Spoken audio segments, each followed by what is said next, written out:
Good afternoon, Fisher Elementary School. Mrs. Tag here, and Cubby, and look behind me. The library monsters. I wanted to come to you and read to you our first chapter of our special book. That's right, Cubby, he's been so excited. Harry Potter and the Sorcerer's Stone, written by J.K. Rowling. Now, Mrs. Rowling has given us special permission to read you this story. She's given educators and librarians all over the world permission to read her books, and we would like to very much thank her for that. So, without further ado, me in my hat and my magic robe, dressed as Professor McGonagall, I'm going to read you the first chapter of this great book, Harry Potter and the Sorcerer's Stone. The first chapter is called The Boy Who Lived. Mr. and Mrs. Dursley of number 4 Privet Drive were proud to say that they were perfectly normal, thank you very much. They were the last people you'd expect to be involved in anything strange or mysterious because they just didn't hold with such nonsense. Mr. Dursley was the director of a firm called Grunnings, which made drills. He was a big, beefy man with hardly any neck, although he did have a very large mustache. Mrs. Dursley was thin and blonde and had nearly twice the usual amount of neck, which came in very useful as she spent much of her time craning over garden fences, spying on neighbors. The Dursleys had a small son named Dudley, and in their opinion there was no finer boy anywhere. The Dursleys had everything they wanted, but they also had a secret, and their greatest fear was that somebody would discover it. They didn't think they could bear it if someone found out about the Potters.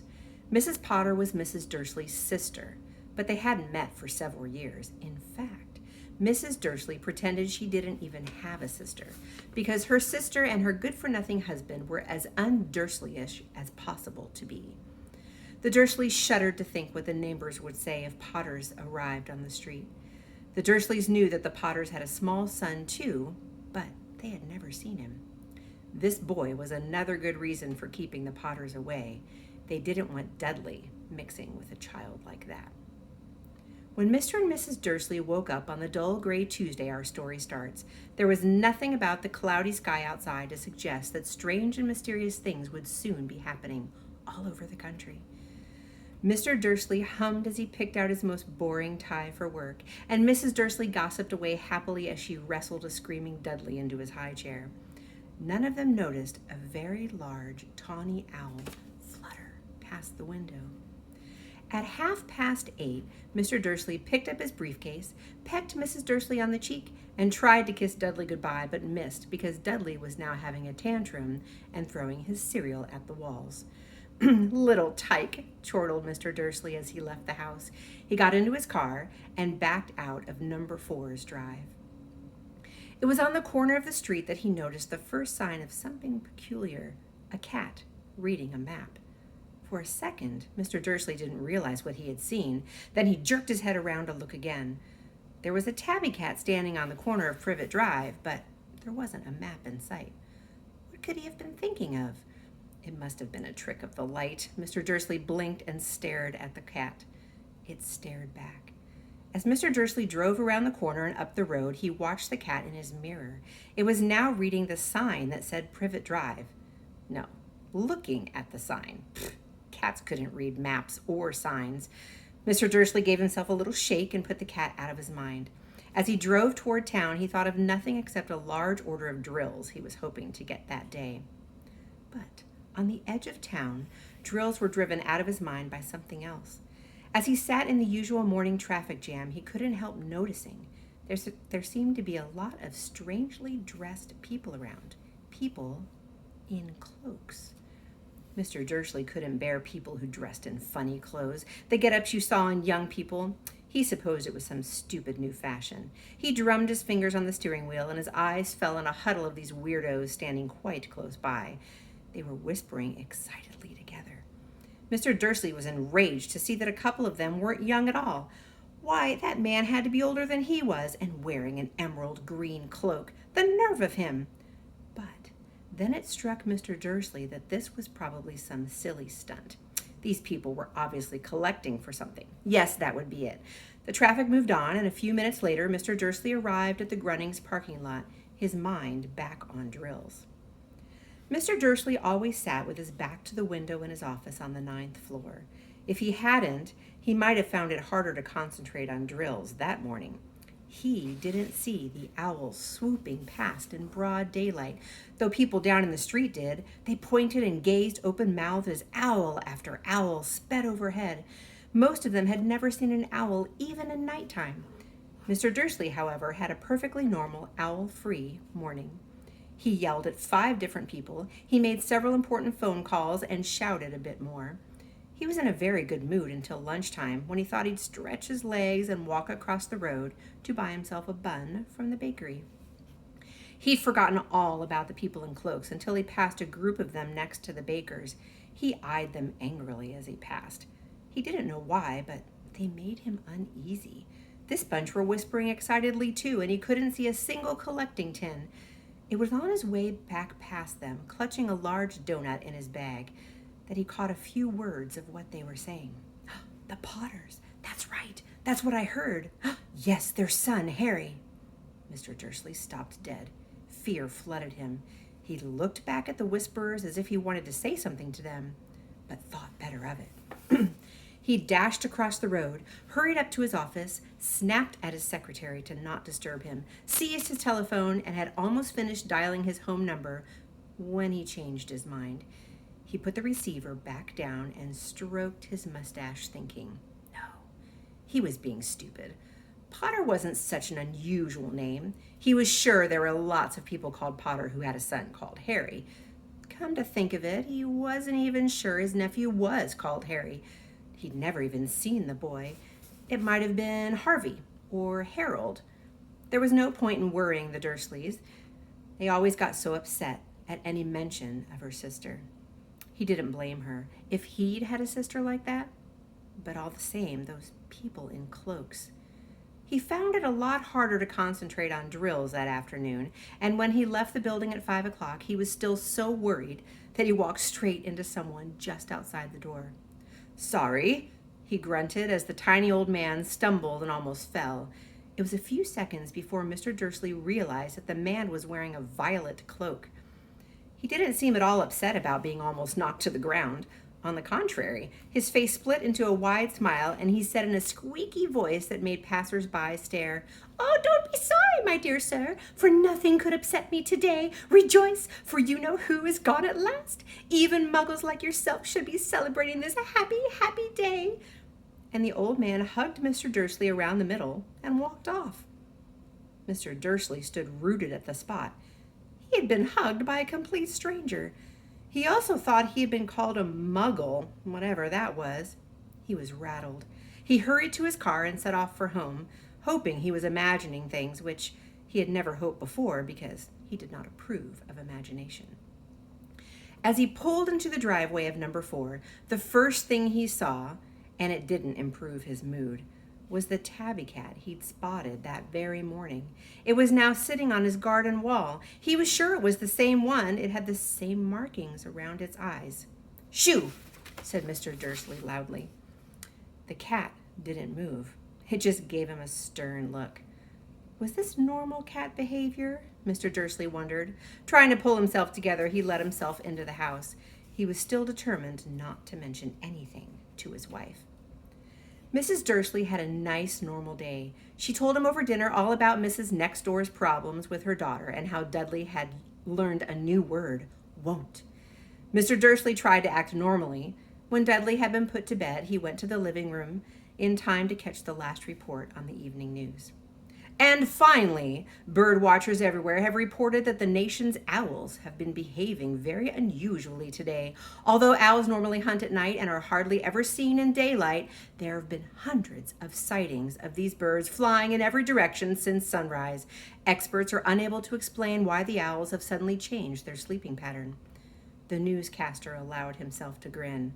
Most mysterious. And now over to Jim McGuffin with the weather. Going to be any more showers of owls tonight, Jim? "Well, Ted," said the weatherman, "I don't know about that, but it's not only the owls that have been acting oddly today. Viewers far apart as Kent, Yorkshire, and Dundee have been phoning in to tell me that instead of the rain I promised yesterday, they've had a downpour of shooting stars. Perhaps people have been celebrating bonfire night early. It's not until next week, folks, but I can promise a wet night again tonight." Mr. Dursley sat frozen in his armchair. Shooting stars all over Britain? Owls flying by daylight? Mysterious people in cloaks all over the place? And a whisper about the Potters? Mrs. Dursley came into the living room carrying 2 cups of tea. It was no good. He'd have to say something to her. He cleared his throat nervously. Petunia, dear, you haven't heard from your sister lately, have you?" As he expected, Mrs. Dursley looked sharp and angry. After all, they normally pretended she didn't have a sister. "No," she said sharply. "Why?" Funny stuff on the news," Mr. Dursley mumbled. "Owls, shooting stars, and there were a lot of funny-looking people in town today." "So?" snapped Mrs. Dursley. "Well, I just thought maybe it was something to do with, her crowd." Mrs. Dursley sipped her tea through pursed lips. Mr. Dursley wondered whether he dared tell her he heard the name Potter. He decided he didn't dare. Instead, he said, as casually as he could, "Their son. He'd be about Dudley's age now, wouldn't he?" "I suppose so," said Mrs. Dursley stiffly. "What's his name again? Howard, isn't it?" "Harry. Nasty common name, if you ask me." "Oh, yes," said Mr. Dursley, his heart sinking horribly. "Yes, I quite agree."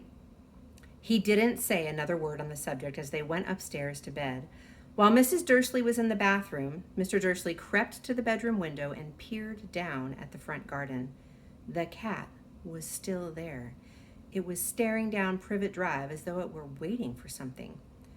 Was he imagining things? Could all this have anything to do with the Potters? If it did, if it got out that they were related to a pair of, well, he didn't think he could bear it. The Dursleys got into bed. Mrs. Dursley fell asleep quickly, but Mr. Dursley lay awake, turning it all over in his mind. At last, comforting thought before he fell asleep was that even if the Potters were involved, there was no reason for them to come near him and Mrs. Dursley. The Potters knew very well that he and Petunia thought about them and their kind. He couldn't see how he and Petunia could get mixed up in anything that might be going on. He yawned and turned over. It couldn't affect them. How very wrong he was. Mr. Dursley might have been drifting into an uneasy sleep, but the cat on the wall outside was showing no signs of sleepiness. It was sitting as still as a statue, its eyes fixed unblinkingly on the far corner of Privet Drive. It didn't so much as quiver when a car door slammed on the next street, nor when 2 owls swooped overhead. In fact, it was nearly midnight before the cat moved at all. A man appeared on the corner the cat had been watching, appeared so suddenly and silently you'd have thought he just popped right out of the ground. The cat's tail twitched and its eyes narrowed. Nothing like this man had ever been seen on Privet Drive. He was tall, thin, and very old, judging by the silver of his hair and beard, which were both long enough to tuck into his belt. He was wearing long robes, a purple cloak that swept the ground, and high-heeled, buckled boots. His blue eyes were light, bright, and sparkling behind half-moon spectacles, and his nose was very long and crooked, as though it had been broken at least twice. This man's name was Albus Dumbledore. Albus Dumbledore didn't seem to realize that he had just arrived in a street where everything from his name to his boots was unwelcome. He was busy rummaging in his cloak looking for something, but he did seem to realize he was being watched, because he looked up suddenly at the cat, which was still staring at him from the other end of the street.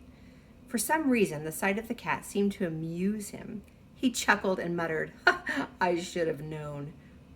He found what he was looking for in his inside pocket. It seemed to be a silver lighter. He flicked it open, held it up in the air, and clicked it. The nearest street lamp went out with a little pop. He clicked it again. The next lamp flickered into darkness. 12 times he clicked the putter-outer until the only lights left on the whole street were 2 tiny pinpricks in the distance, which were the eyes of the cat staring at him. If anyone looked out the window now, even beady-eyed Mrs. Dursley, they wouldn't be able to see anything that was happening down on the pavement. Dumbledore slipped out the put-outer, back inside his cloak, and set off down the street toward number 4, where he sat down on the wall next to the cat. He didn't look at it, but after a moment, he spoke to it. "Fancy seeing you here, Professor McGonagall." He turned to smile at the tabby, but it had gone. Instead, he was smiling at a rather severe woman who was wearing square glasses exactly the shape of the markings the cat had around its eyes. She, too, was wearing a cloak, an emerald one. Her black hair was drawn into a tight bun, and she looked distinctly ruffled. "How did you know it was me?" she asked. "My dear Professor, I've never seen a cat sit so stiffly." "You'd be stiff if you'd be sitting on a brick wall all day," said Professor McGonagall. "All day, when you could have been celebrating? I must have passed a dozen feasts and parties on my way here." Professor McGonagall sniffed angrily.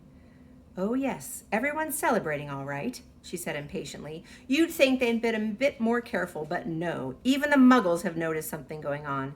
It was on their news." She jerked her head back at the Dursleys' dark living room window. "I heard it. Flocks of owls, shooting stars. Well, we're not completely stupid. They were bound to notice something. Shooting stars down in Kent. I bet it was all Daedalus Diggle. He never had much sense." "You can't blame them," said Dumbledore gently. "We've had precious little to celebrate over 11 years. "I know that," said Professor McGonagall irritably, "but that's no reason to lose your heads. People are being downright careless out on the streets in broad daylight, not even dressed in Muggle clothes, swapping rumors." She threw a sharp, sideways glance at Dumbledore here, as though he was hoping to tell her something, but he didn't. So she went on. "A fine thing it would be if, on the very day you-know-who seems to have disappeared at last, the Muggles found out about us all. I suppose he really has gone, Dumbledore?" "Well, it certainly seems so," said Dumbledore. "We have much to be thankful for. Would you care for a lemon drop?"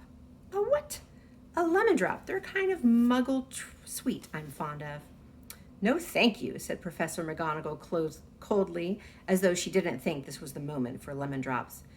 "As I say, even if you know who has gone, my dear Professor, surely a sensible person like yourself can call him by his name.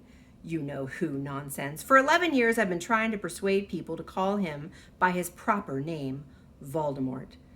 Professor McGonagall flinched, but Dumbledore, who was unsticking 2 lemon drops, seemed not to notice. "It all gets so confusing if we just keep saying you-know-who. I've never seen any reason to be frightened of saying Voldemort's name." "I know you haven't," said Professor McGonagall, sounding half exasperated, half admiring. "But you're different. Everyone knows you're the only one you know. Oh, all right, Voldemort was frightened of." "You flatter me," said Dumbledore calmly. "Voldemort had powers I will never have. Only because you're too, well, noble to use them. It's lucky it's dark. I haven't blushed so much since Madame Pomfrey told me she liked my new earmuffs." Professor McGonagall shot a sharp look at Dumbledore and said, "The owls are nothing next to the rumors that are flying around. You know what everyone's saying? About why he's disappeared? About what finally stopped him?" It seemed that Professor McGonagall had reached the point she was most anxious to discuss. The real reason she had been waiting on a cold, hard wall all day, for neither as a cat nor a woman had she fixed Dumbledore with such a piercing stare as she did now. It was plain that whatever everyone was saying, she was not going to believe it until Dumbledore told her it was true. Dumbledore, however, was choosing another lemon drop and did not answer. "What they're saying," she pressed on, "is that last night Voldemort turned up in Godric's Hollow. He went to find the Potters. The rumor is that Lily and James Potter that they're dead." Dumbledore bowed his head. Professor McGonagall gasped. "Lily and James. I can't believe it. I didn't want to believe it. Oh, Albus." Dumbledore reached out and patted her on the shoulder. I know, he said heavily. Professor McGonagall's voice trembled as she went on. That's not all. They're saying he tried to kill the Potter's son, Harry, but he couldn't. He couldn't kill that little boy. No one knows why or how, but they're saying that when he couldn't kill Harry Potter, Voldemort's powers somehow broke, and that's why he's gone. Dumbledore nodded glumly. It's true, faltered Professor McGonagall. After all he's done, after all the people he's killed, he couldn't kill a little boy. It's just astounding. Of all the things to stop him, but how in the name of heaven did Harry survive? We can only guess, said Dumbledore. We may never know. Professor McGonagall pulled out a lace handkerchief and dabbed her eyes beneath her spectacles. Dumbledore gave a great sniff as he took a golden watch from his pocket and examined it. It was a very odd watch. It had 12 hands, but no numbers. Instead, little planets were moving around the edge. It must have made sense to Dumbledore, though, because he put it back in his pocket and said, Hagrid's late. I suppose it was he who told you I'd be here, by the way? Yes, said Professor McGonagall, and I don't suppose you're going to tell me why you're here, of all places? I've come to bring Harry to his aunt and uncle. They're the only family he has left now. You can't mean the people who live here, cried Professor McGonagall, jumping to her feet and pointing at number 4. Dumbledore, you can't. I've been watching them all day. You couldn't find 2 people who are less like us. And they've got this son. I saw him kicking his mother all the way up the street, screaming for sweets. Harry Potter, come and live here. It's the best place for him, said Dumbledore firmly. His aunt and uncle will be able to explain everything to him when he's older. I've written them a letter. A letter? Repeated Professor McGonagall faintly, sitting back down on the wall. Really, Dumbledore, you think you can explain all this in a letter? These people will never understand him. He'll be famous, a legend. I wouldn't be surprised if today was known as Harry Potter Day in the future. There will be books written about Harry. Every child in our world will know his name. Exactly, said Dumbledore, looking very serious over the top of his half-moon glasses. It would be enough to turn any boy's head. Famous before he can walk and talk. Famous for something he won't even remember. Can't you see how much better off he'll be growing up away from all that until he's ready to take it? Professor McGonagall opened her mouth, changed her mind, swallowed, and then said, Yes, you're right, of course, but how is the boy getting here, Dumbledore? She eyed his cloak suddenly as though she thought he might be hiding Harry underneath it. Hagrid's bringing him. You think it wise to trust Hagrid with something as important as this? I would trust Hagrid with my life, said Dumbledore.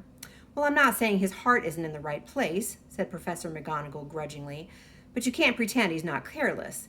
He does tend to... What was that? A low, rumbling sound had broken the silence around them. It grew steadily louder as they looked up and down the street for some sign of a headlight. It swelled to a roar as they both looked up at the sky, and a huge motorcycle fell out of the air and landed in the road in front of them. If the motorcycle was huge, it was nothing to the man sitting astride it. He was almost twice as tall as a normal man and at least 5 times as wide. He looked simply too big to be allowed, and so wild. Long tangles of bushy black hair and beard hid most of his face.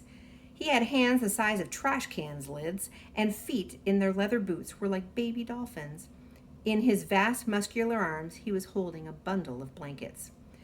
Hagrid, said Dumbledore, sounding relieved. At last, and where did you get that motorcycle? Borrowed it, Professor Dumbledore, sir, said the giant, climbing carefully off his motorcycle as he spoke. Young Sirius Black gave it to me. I've got him, sir. No problems, were there? No, sir. House was almost destroyed, but I got him out all right before the muggles started swarming around. He fell asleep as we were flying over Bristol. Dumbledore and Professor McGonagall bent forward over the bundle of blankets. Inside, just visible, was a baby boy, fast asleep. Under a tuft of jet black hair over his forehead, they could see a curiously shaped cut, like a bolt of lightning. Is that where? Whispered Professor McGonagall. Yes, said Dumbledore. He'll have that scar forever. Couldn't you do something about it, Dumbledore? Oh, even if I could, I wouldn't. Scars can come in handy. I have one myself above my left knee as a perfect map of the London Underground. Well, give him here, Hagrid. We'd better get this over with. Dumbledore took Harry in his arms and turned toward the Dursleys' house. Could I say goodbye to him? Asked Hagrid. He bent his great shaggy head over Harry and gave him what must have been a very scratchy, whiskery kiss. Then suddenly Hagrid let out a howl like a wounded dog. Shh! Hissed Professor McGonagall. You'll wake the muggles. Sorry, sobbed Hagrid, taking out a large spotted handkerchief and burying his face in it. But I can't stand it. Lily and James dead and poor little Harry off to live with the muggles. Yes, it's all very sad, but get a grip on yourself, Hagrid, for we'll be found, Professor McGonagall whispered, patting Hagrid gingerly on the arm as Dumbledore stepped over the low garden wall and walked to the front door. He laid Harry gently on the doorstep, took out a letter out of his cloak, tucked it inside Harry's blankets, and then came back to the other two. For a full minute, the three of them stood and looked at the little bundle. Hagrid's shoulders shook. Professor McGonagall blinked furiously, and the twinkling light that usually shone from Dumbledore's eyes seemed to have gone out. Well, said Dumbledore finally, that's it. We've no business staying here. We may as well go and join the celebrations. Yeah, said Hagrid in a very muffled voice. I'd best get this bike away. Good night, Professor McGonagall. Professor Dumbledore, sir. Wiping his streaming eyes on his jacket sleeve, Hagrid swung himself onto the motorcycle and kicked the engine to life. With a roar, it rose into the air and rode off into the night. I shall see you soon, I expect, Professor McGonagall, said Dumbledore, nodding to her. Professor McGonagall blew her nose in reply. Dumbledore turned and walked back down the street. On the corner, he stopped and took out the silver put-outer. He clicked it once, and 12 balls of life sped back to their street lamps so that Privet Drive glowed suddenly orange, and he could make out a tabby cat slinking round the corner at the other end of the street. He could just see the bundle of blankets on the step of number 4. Good luck, Harry, he murmured. He turned on his heel, and with a swish of his cloak, he was gone.